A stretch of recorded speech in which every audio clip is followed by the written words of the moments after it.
আসসালামু আলাইকুম। কোয়ান্টাম স্বপ্নে প্ল্যাটফর্ম এইচইসি সুপার স্পেশাল জ্ঞানমূলক এবং অনুধাবনমূলক ক্লাসের আজকে আমরা আইসিটির প্রথম অধ্যায়ের স্পেশাল 6 নাম্বার লেকচার উপস্থিত। আমাদের স্পেশাল 6 নাম্বার লেকচার আমরা বেশ কয়েকটা আমাদের জ্ঞানমূলক এবং অনুধাবনমূলক প্রশ্ন আলোচনা করার চেষ্টা করব। তো চলো শুরু করি। প্রথমত মাদ্রাসা ভর্তি সালাসা প্রশ্ন। এখানে বলতেছে মহাকাশ অভিযান কাকে বলে? মহাকাশে ভ্রমণ করা হচ্ছে মহাকাশ অভিযান। দেখি আমাদের কি বলছে এখানে।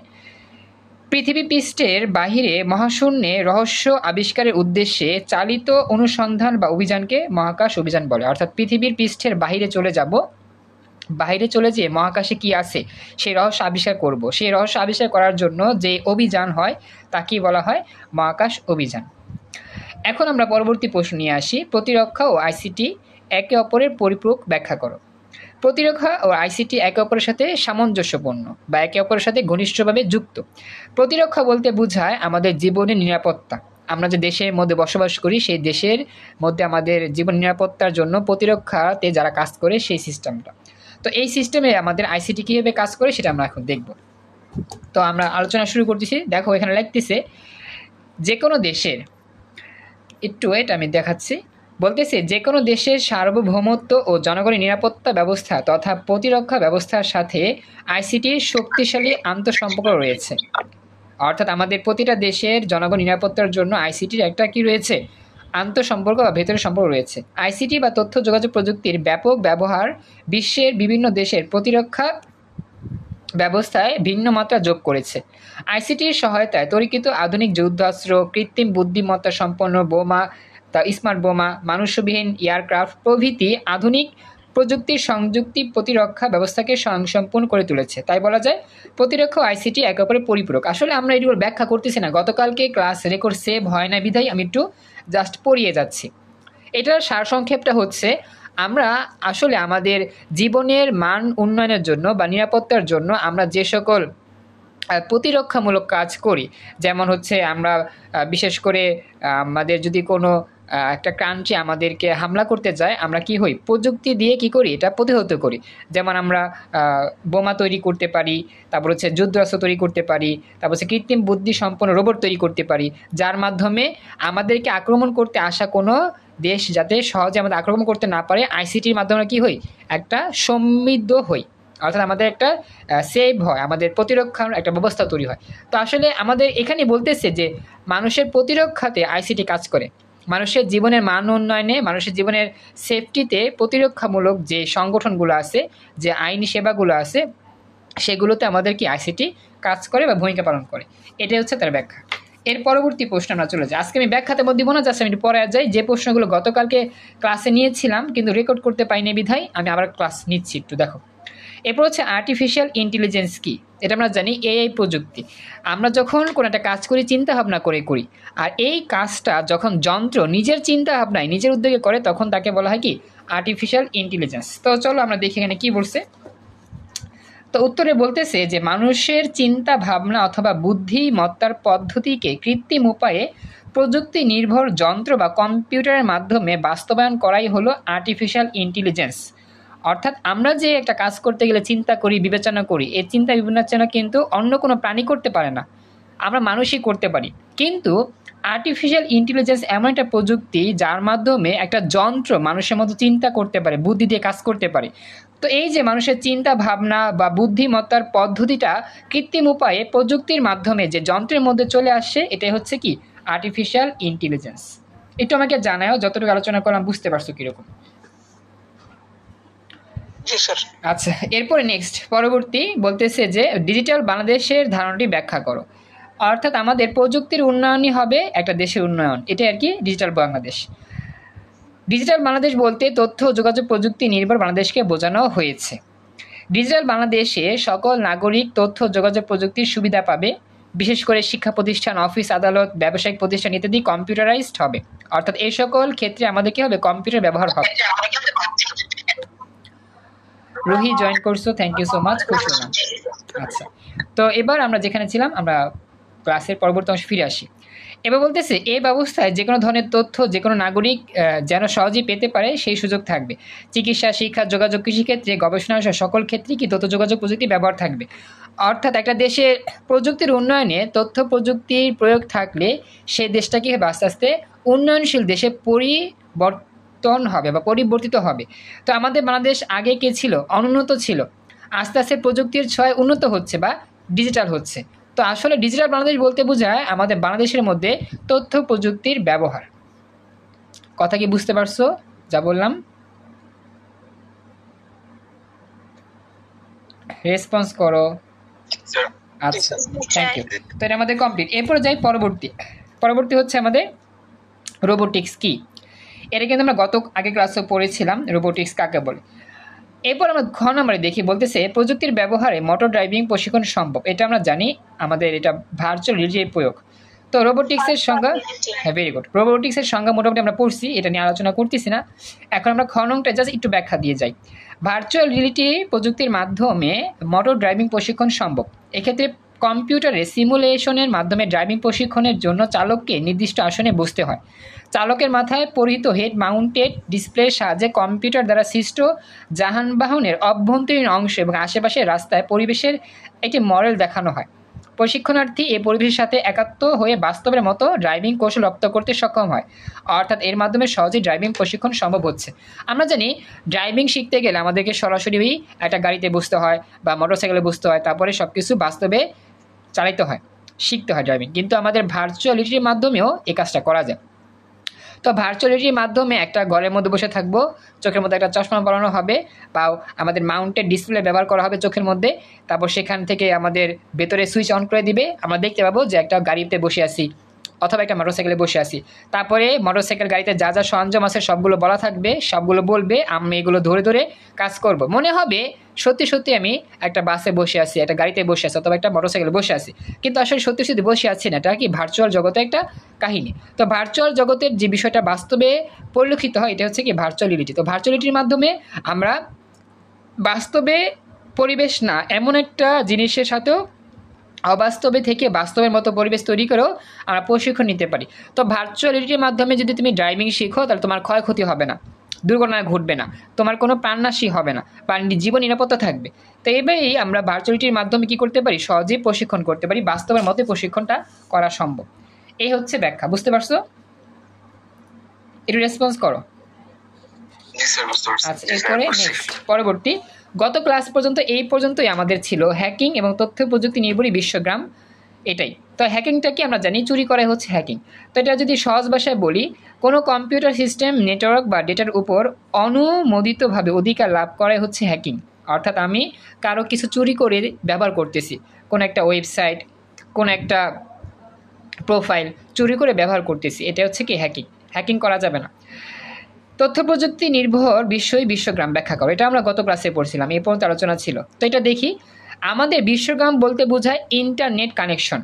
গ্লোবাল ভিলেজ এর অপর নাম হচ্ছে বিশ্বগ্রাম, এমন একটি পরিবেশ ও সমাজ যেখানে তথ্য প্রযুক্তির মাধ্যমে যুক্ত হয়ে পৃথিবীর বিভিন্ন অঞ্চলের মানুষ পরস্পরের সাথে যোগাযোগ করতে পারে এবং বিভিন্ন সাহায্য সহযোগিতা প্রদান করতে পারে। অর্থাৎ বিশ্বগ্রামের মূল ধারণা চালিকা শক্তি হচ্ছে তথ্য প্রযুক্তি, কারণ তথ্য প্রযুক্তি ছাড়া বিশ্বগ্রামের মধ্যে মানুষের মানুষের যোগাযোগ হইতো না, এবং যোগাযোগ না হলে কি হইতো না, আমাদের এই বিশ্বগ্রাম তৈরিও হইতো না বা বিশ্বগ্রামে আমাদের জিনিসটা থাকতোই না। তো জন্য বলতেছে বিশ্বগ্রামের যে মূল কাঠামো সেটা হচ্ছে অবশ্যই তথ্য প্রযুক্তি, আইসিটি। এই প্রযুক্তি যদি উন্নত না হইতো, ইন্টারনেট আবিষ্কার হইতো না, তোমার সাথে আমার যোগাযোগ হইতো না, আমি তোমাকে এখন পড়াতে পারতাম না, তুমি আমার কাছে পড়তে পারতাম না, এটাই আর কি। তথ্য প্রযুক্তির উপাদানগুলো ব্যবহার করি বিশ্বের বিভিন্ন প্রান্তে বিভিন্ন সংস্কৃতির মানুষরা পরস্পরের সাথে যোগাযোগ করতে পারে, এবং এইটাকেই একটা গ্রামের মধ্যে আওতাভুক্ত করা হয় বা বলা হয় একটা গ্রামের মতো। মানে এই যে একে অপরের সাথে আমরা যোগাযোগ করতেছি, কথা বলতেছি, আমরা আমাদের পরিবারের বাবা মা ভাই বোন আত্মীয় স্বজন সবাই কিন্তু পরিবারের মধ্যেই থাকি, যখন যোগাযোগ করতে পারি সবার সাথে। তো আমাদের ইন্টারনেটটা এমন একটা পরিবার যেখানে পৃথিবীর বিভিন্ন অঞ্চলের মানুষের সাথে যোগাযোগ করা যায়, যে কোনো সময় খোঁজ খবর নেওয়া যায়। এজন্যই আসলে বিশ্বগ্রামকে বলতেছে একটা গ্রামের মতো অংশ যেখানে সবার সাথে সবার যোগাযোগ হয়। তাই বলা যায় তথ্য প্রযুক্তি নির্ভর বিশ্বই হচ্ছে বিশ্বগ্রাম। এই হচ্ছে মূল ব্যাখ্যা, বুঝতে পারছো এতটুকু? আফরিনা জয়েন করছো, তাসফিয়া জয়েন করছো, থ্যাংক ইউ। ঝুমা জয়েন করছো, খুব শুনলাম। আচ্ছা, তো এই পর্যন্ত গত ক্লাসে আলোচনা ছিল, আমরা একটু তাড়াতাড়ি পড়লাম। এখন আজকে আমরা মূল অংশে যাই, আমাদের পরবর্তী যে স্পেশাল প্রবলেম সেটা। যশোর বোর্ড 19 সালে আসা প্রশ্ন, দেখো কি বলছে। ক নং প্রশ্ন, প্লেজিয়ারিজম কি? এটা আমরা নতুন দেখতেছি। দেখি এটা কি বলছে।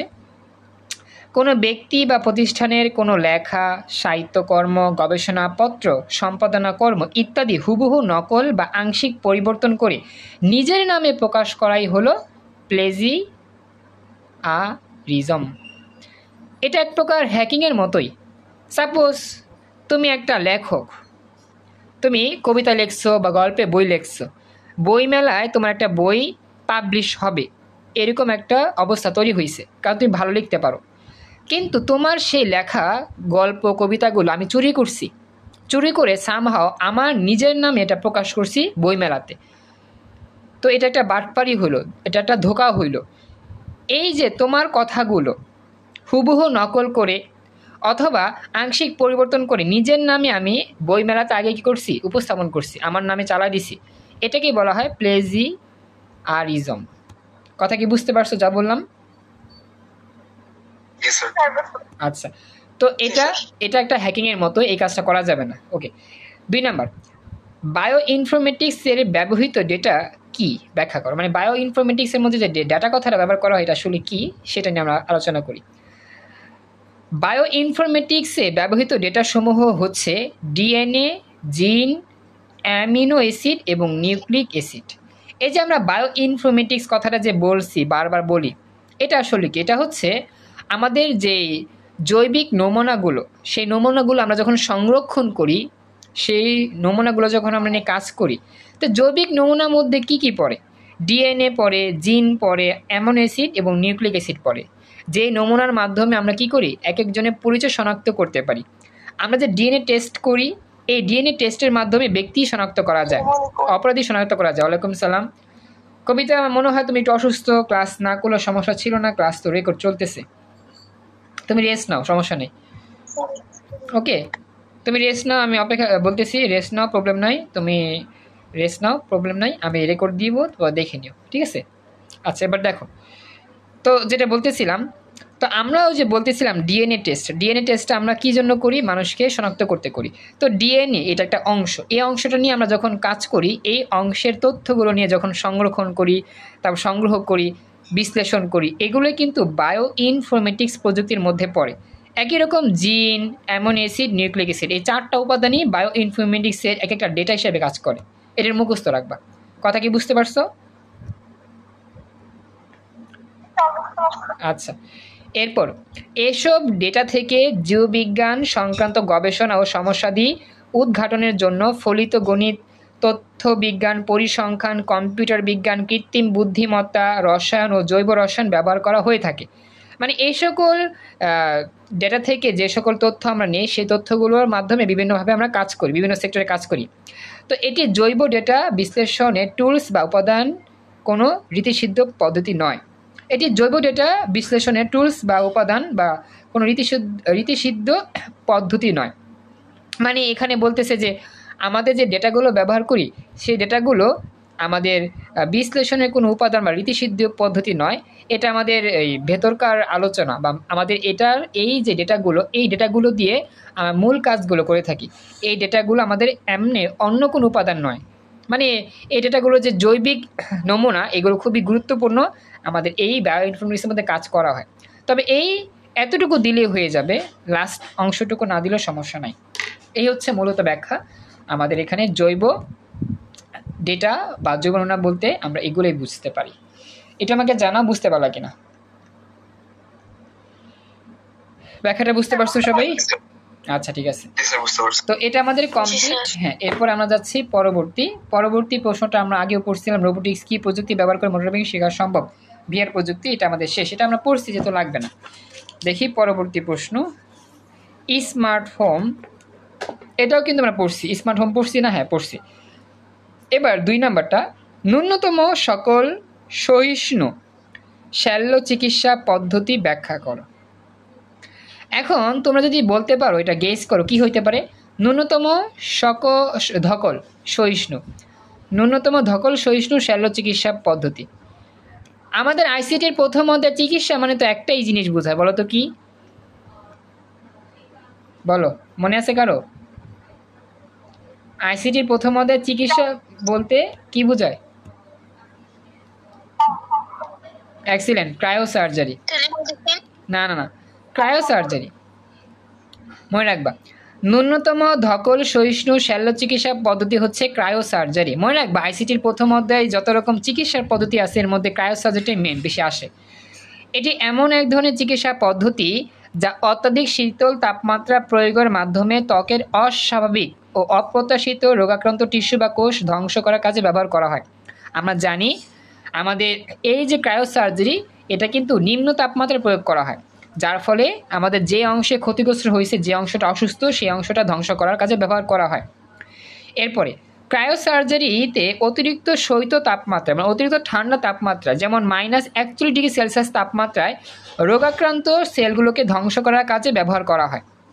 তোমরা কষ্ট করে এই তাপমাত্রা মুখস্থ রাখবা, -41°C। আমরা কিন্তু জানি আমাদের ক্রায়োসার্জারি এর চেয়ে শীতল তাপমাত্রাও করা হয়, তবে আমরা মূলত -41°টাই বেশি ব্যবহার করি। তাহলে মনে রাখবা যে আমরা মূলত -41°C তাপমাত্রায় আমরা এই ক্রায়োসার্জারি চিকিৎসাটা করে থাকি। এই চিকিৎসা পদ্ধতিতে কোনো জটিল পার্শ্ব প্রতিক্রিয়া নেই, কোনো ব্যথা নাই, রক্তপাত হয় না তেমন, অথবা অপারেশনজনিত কোনো কাটা ছেঁড়ার কোনো ঝামেলা নেই। এই হচ্ছে আমাদের সেটা যে ন্যূনতম ধকল সহিষ্ণু শল্য চিকিৎসা পদ্ধতি হচ্ছে ক্রায়োসার্জারি। এইভাবেই আমরা ব্যাখ্যা দিলে হয়ে যাবে। এটা আমাকে জানাও যে সম্পূর্ণ ব্যাখ্যাটা বুঝতে পারলা কিনা। আচ্ছা, সবাই একটু কথা বলো, ক্লাসে বাকিরা বুঝতে পারছো? রেসপন্স করো। Thank you. আচ্ছা, এরপর আমরা নেক্সট পরবর্তী অংশে যাচ্ছি। পরবর্তী অংশ হচ্ছে সিলেট বোর্ড 19 সালে আসা প্রশ্ন, কৃত্রিম বুদ্ধিমত্তা কি? আমরা কিন্তু এটা জানি, কৃত্রিম বুদ্ধিমত্তা যেটা কি এআই প্রযুক্তি, সেটা আমরা তো জানি। তারপর আমরা দেখি কৃত্রিম বুদ্ধিমত্তা বলতে বস্তুত পক্ষে যন্ত্রের বুদ্ধিমত্তাকে বোঝায়, মানে যন্ত্র বুদ্ধি দিয়ে কাজ করবে এটাই বোঝায়। অর্থাৎ কোনো ঘটনা বা পরিস্থিতির সাপেক্ষে কোনো যন্ত্র, যেমন কম্পিউটার, যন্ত্র বলতে কম্পিউটারকে মূলত বোঝানো হয়। কম্পিউটার কী ধরনের সিদ্ধান্ত নিবে তার সক্ষমতা পরিমাপন পদ্ধতি হচ্ছে কৃত্রিম বুদ্ধিমত্তা। এখনকার যুগে আমরা যেহেতু চ্যাট-জিপিটি ইউজ করি, সেই চ্যাট-জিপিটি কিন্তু এরকম একটা কৃত্রিম বুদ্ধিমত্তার জ্বলন্ত উদাহরণ। কথা কি বুঝতে পারছো এতটুকু? আচ্ছা, এবার দেখো বলতেছে খ নয়, আচরণের মাধ্যমে ব্যক্তি শনাক্তকরণ পদ্ধতি বুঝিয়ে লেখো। এখন বলো তো এটা কি হইতে পারে? আচরণের মাধ্যমে ব্যক্তি শনাক্তকরণ। Excellent, biometrics, very good. আমরা কিন্তু আগেও এটা পড়ছিলাম, আচরণের মাধ্যমে ব্যক্তি শনাক্তকরণ পদ্ধতি হচ্ছে কি বায়োমেট্রিক্স। তো এটা নিয়ে আলোচনা করতে হবে না, কারণ আমরা এটা জানি, আগেও আলোচনা করছিলাম বা পড়ছিলাম। ওকে, আচ্ছা, তো এরপরে আমরা পরবর্তী প্রশ্ন নিয়ে আসতেছি। যেগুলো পড়ছি তেমন আর আলোচনা করলাম না। বরিশাল বোর্ড 19 সালে আসা প্রশ্ন, বায়োমেট্রিক্স কি? বায়োমেট্রিক্স কি এটা আমরা আগেও পড়ছি। ঘরের মধ্যেই ড্রাইভিং শেখা সম্ভব, ব্যাখ্যা করো। এটা কি বলতো? এই ব্যাখ্যামূলকটার সংক্ষিপ্তটা কি বলতো, মানে জ্ঞানমূলকটা কি হবে বলো?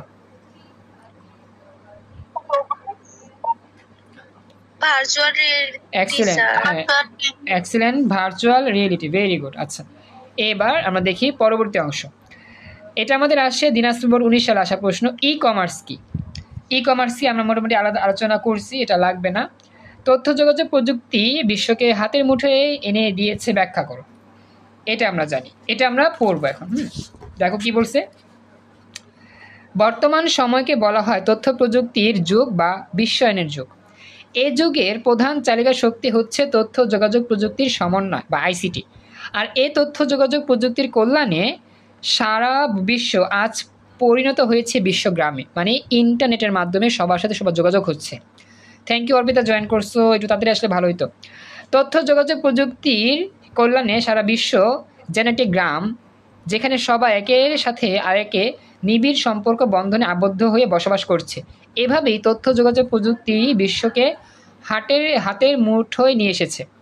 মানে তথ্য যোগাযোগ প্রযুক্তি সারা বিশ্বকে আমার হাতের মুঠোয় নিয়ে আসছে। যে কোনো সময় আমি যে কোনো মানুষের সাথে যোগাযোগ করতে পারি, যে কোনো কারোর সাথে হেল্প নিতে পারি। মানে আগেকার সময় কিন্তু তোমার দ্রুততা ছিল অনেক বেশি, মানুষের সাথে মানুষের দূরত্ব, কারণ কি তখন মানুষের সাথে মানুষের যোগাযোগ তেমন হইতো না, তখন চিঠি বিলি করা হতো, চিঠিতে কথা বলতো মানুষ। কিন্তু এখন যখন তখন কলে কথা বলা যায়, ভিডিও কলে কথা বলা যায়, খুব দ্রুত SMS পাঠানো যায়। তার মানে আগেরকার যুগের যেই পৃথিবী, এখনকার যুগের পৃথিবী পুরাই চেঞ্জ। একমাত্র আইসিটির ফলে এই যে মানুষের সাথে মানুষের যে দূরত্ব, সেই দূরত্বটা কী হয়েছে, কমে গিয়েছে। এজন্যই এটা বলতেছে আইসিটির ব্যবহারের ফলে পুরো বিশ্ব এখন হাতের মুঠোয় এসে গিয়েছে। এই হচ্ছে ব্যাখ্যা। তো এটা আমাকে জানাও যে সম্পূর্ণ অংশটা ভালো করে বুঝতে পারলা কিনা।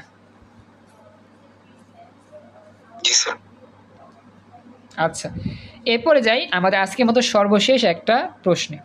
মাদ্রাসা বোর্ড 19 সালে আসা প্রশ্ন, রোবোটিক্স কি, এটা পড়ছি। খ নাম্বার, সংবাদে আজ যে কেউ যে কোনো স্থান থেকে যুক্ত হতে পারে, বর্ণনা করো। বলো তো এটা কি হইতে পারে? নতুন একটা টপিক। সংবাদে যে কেউ যে কোনো স্থান থেকে যুক্ত হতে পারে, এটা কিরকম প্রযুক্তির মধ্যে পড়ে? হ্যাঁ, বুঝতে পারি, আর বলো। Internet sir. ইন্টারনেটের মাধ্যমে হয়, তবে এখানে একটা নতুন প্রযুক্তি আছে, আশা করি বুঝবা। বিশ্বগ্রাম আসে না, বিশ্বগ্রাম না। সংবাদে আজ যে কেউ যে কোনো স্থান থেকে যুক্ত হতে পারে, এটা আসলে ভিডিও কনফারেন্সিং প্রক্রিয়ার মাধ্যমে হয়। ভিডিও কনফারেন্সিং মনে রাখবা, হ্যাঁ, নতুন জিনিস শিখতেছি, ভিডিও কনফারেন্সিং। তো ভিডিও কনফারেন্সিং হলো ইন্টারনেট নির্ভর একটি অত্যাধুনিক টেলিযোগাযোগ ব্যবস্থা। এক জায়গা থেকে অন্য জায়গায়, এমনকি এক দেশ থেকে অন্য দেশে যে কোনো সময় ইন্টারনেট সংযোগের মাধ্যমে ভিডিও কনফারেন্সিং প্রক্রিয়ায় যে কেউ যে কোনো স্থান থেকে সংবাদে যুক্ত হতে পারে। দেখো তো লাইনটা বুঝতে পারলা কিনা? যে কোনো সময় যে কোনো মুহূর্তে পৃথিবীর যে কোনো স্থান থেকে ইন্টারনেটের মাধ্যমে যে কেউ সংবাদ মাধ্যমে যুক্ত হতে পারে। বর্তমানে বহুল ব্যবহৃত কিছু ভিডিও কনফারেন্সিং সফটওয়্যার হলো Skype, imo, Messenger, WhatsApp, zoom ইত্যাদি। এই যে আমাদের স্পেশাল স্বপ্নের যে প্ল্যাটফর্ম, কোয়ান্টাম প্ল্যাটফর্মে যে তোমাদের পড়াচ্ছি, জুম অ্যাপে পড়াচ্ছি, যত বছর পড়াচ্ছি আলহামদুলিল্লাহ এই জুম অ্যাপই পড়াচ্ছি। এই জুম অ্যাপটা হচ্ছে একটা ভিডিও কনফারেন্সিং। যে কোনো মুহূর্তে যে কোনো সময় তোমাদের সাথে আমার যোগাযোগ হচ্ছে কি, সরাসরি ভিডিও কনফারেন্সের মাধ্যমে। এটাই হচ্ছে আমাদের সেই সিস্টেমটা। তো এই হচ্ছে আমাদের স্পেশাল 6 নম্বর ক্লাসের সর্বশেষ অংশ। এটা আমাকে জানাও সবাই সম্পূর্ণ ক্লাসটা ভালো করে বুঝতে পারলা কিনা। Thank you so much. এই পর্যন্ত আমাদের আছে ক্লাসের শেষ অংশ।